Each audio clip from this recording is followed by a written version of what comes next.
Are you a big fan of slime characters? How about anime where the main character fights slimes? Maybe even befriends him? Well, you're in luck because this is a place to come to find out. Welcome back to Comets Top 5s, where today we'll be counting down our picks for the top 5 anime like My Isekai Life. If you want to see more content like this, make sure to like this video, hit that subscribe button, and click that bell icon for notifications on upcoming content. With that said, let's jump right into our top 5 picks, shall we? Number 5. No Game, No Life. We just can't have a top 5 list without putting No Game, No Life on it. Considering we have been waiting for a season 2 for years now, it was worth mentioning today because like our protagonist Yuji from My Isekai Life, the protagonists of No Game, No Life also accept a summons online that take them to another world entirely. Although Sora and Shiro do accept this on purpose versus Sano doing it on accident, we just had to mention this classic anime as it has built up quite the fan base over the years. This anime follows the unbeatable online party known as Blank, aka Sora and Shiro, as they accept an online challenge from the god Tet and get transported to another world. In this world, you could not settle your differences with fighting. Instead, you settled your squabbles with gambling games. What's even cooler is the rules are enforced by this world's magic, and as long as you aren't exposed, you can cheat to your heart's content. Our protagonists use this to their advantage as they strive to conquer and rule all 16 species in this world through gaming. It's a must watch if you're looking for some lighthearted, strategic laughs. Number 4. Tsukmichi, Moonlit Fantasy. Although these anime are in order of anime similar to My Isekai Life, I have to admit Moonlit Fantasy has to be one of the best on this list, as it's like reincarnated as a slime with a bit of a darker twist.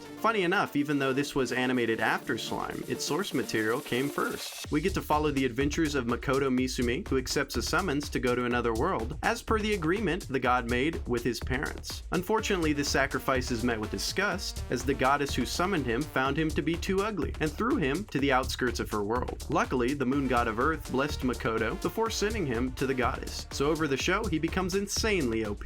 The show does take a darker twist as the character is surrounded by beast creatures, so he grows a strong dislike for the beautiful humans of this world. What's even funnier is since all the people of this world are insanely attractive, he has to wear a mask to cover up his face, so people don't mistake him for an ugly beast. He even meets some creatures along the way he gets to form contracts with and grow his strength. Sound familiar? Just remember, Moonlit Fantasy was created first. Number 3. I've been killing slimes for 300 years. Are you looking for a slice of life anime with an extremely OP character? Well, if so, I've Been Killing Slime for 300 Years is perfect for you. In this epic slice of life, we get to follow Azusa Ayazawa, who is reincarnated into another world after working herself quite literally to death. In this new world, she is reincarnated as an immortal, unaging witch, so she decides to live a nice and simple life as opposed to her prior life where she was constantly working. In this new adventure, she lives in a small little cabin on the outskirts of a town, killing the easiest of monsters, slimes, to make enough money to buy the essentials. Of course, it's not that simple, as she does this quite literally every day for 300 years, which ranks up her stats extremely high, making it hard to continue living her simple lifestyle.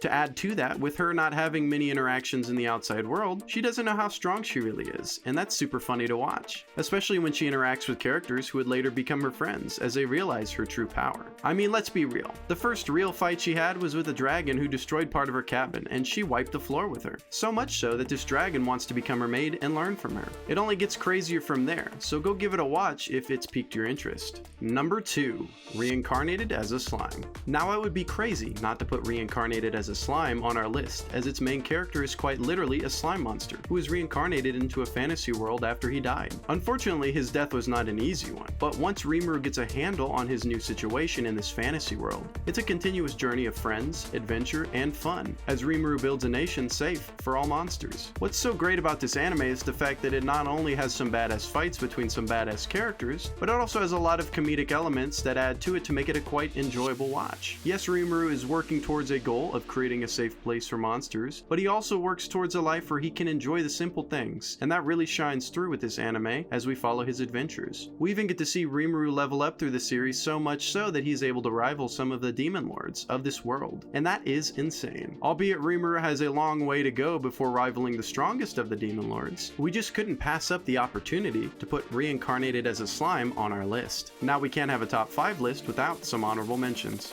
Konosuba. So we had to throw Konosuba on our list because it is an anime with such a trash MC that you just can't help but love it. The elements of comedy and karma in this show are just too good, and they complement each other quite well. We get to follow Kazuma, who dies a very embarrassing death, just to be made fun of by the goddess Aqua, who's reincarnating him into a fantasy world. Joke's on her though, as for his special weapon, he chooses her to accompany him down to this new world. He of course later regrets that, as in the real world, Aqua is quite useless. The comedy only gets better as the series progresses, and the group finds itself in the worst of situations. Not to mention, the group he forms over the course of the show just piles up with more and more magnificently trashy characters. Monster Musume. Now, what list revolving around slimes would be complete without Monster Musume? Although this story is set in Japan, it does have some fantasy elements pertaining to mythical creatures that make it a must-watch. This anime follows Kimihito Kurisu as he juggles his normal life with that of being a guardian in an interspecies cultural exchange program to a bunch of magical creatures, all of which are female and a different species. The best part is he is mistaken for a guardian in the program to begin with, but he did not have the heart to turn away Mia when they first met. This only gets worse as his handler continues to bring him more and more lemurs throughout the story, which he doesn't turn down either. He even begins taking care of a slime woman as well. This anime is super hilarious and full of insane ecchi moments, which make it worth a mention. Number 1, By the Grace of the Gods. Now of course, out of all the wholesome anime out there revolving around slime, By the Grace of the Gods had to take our number 1 spot, as it not only has a great story, but it's an isekai slice of life I can get behind. This story picks up with Ryoma Takabayashi living a somewhat hard life and eventually dying in his sleep. As fortune would have it, some of the gods took a liking to him and reincarnated him into the body of an 8-year-old boy deep within the forest. The best thing about this anime is the MC is a beast tamer, and he takes a liking to everything slime monsters. He not only studies the different species of slimes, but he finds different ways for each one to provide, thus providing him with a quiet life out in the forest. Of course, this piece doesn't last long as he is thrown into the world of adventuring after using his knowledge to help some passing adventurers. Destined to live a simple life and continue growing, Ryoma uses his knowledge to help around the town doing the mundane tasks nobody else wants to do, getting him a good reputation at the guild for his beast taming abilities. Needless to say, if you're looking for a wholesome anime where the MC is OP but wants to live a simple life, then By the Grace of the Gods is right up your alley. Well, that's all I got for you today. What did you think of our top 5 picks? Who would you have added or changed? You can let us know by dropping a comment down below. If you like this video, make sure to give it a thumbs up as well as smash that subscribe button and bell icon to stay updated on our content as it comes out. As always, thanks for tuning in to Comets Top 5s, and I will see you on our next Top 5 video.